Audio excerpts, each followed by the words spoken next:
Kementerian Pertahanan atau Kemenhan menemukan fakta baru saat merespon masifnya kekuatan organisasi Papua Merdeka atau OPM.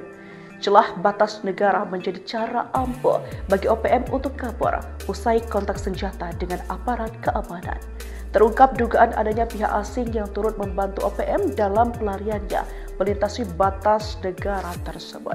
Dikutip dari Kompas.com, Kepala Biro Informasi Pertahanan Kemenhan, Brigjen TNI Frega Wenas Ini Kiriwak, mengatakan bahwa pihaknya mengantisipasi keterlibatan pihak asing yang diduga memberikan dukungan eksternal kepada OPM.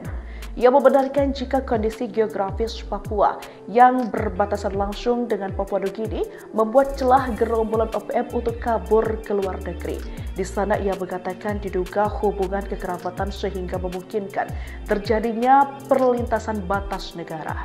Menurut dia, lintas batas negara menjadi salah satu celah yang dimanfaatkan gerombolan yang juga disebut kelompok kriminal bersenjata atau KKB untuk menghindari pengejaran aparat keamanan Indonesia.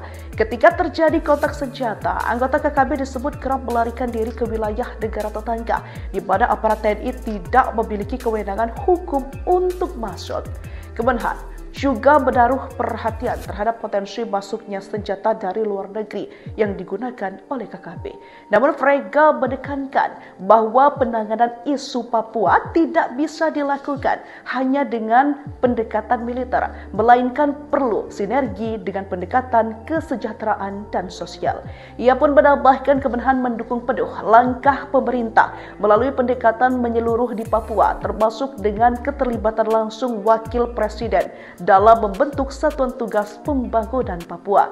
Sehingga harapannya pihak terkait bisa duduk bersama dan melakukan pendekatan dengan dialog.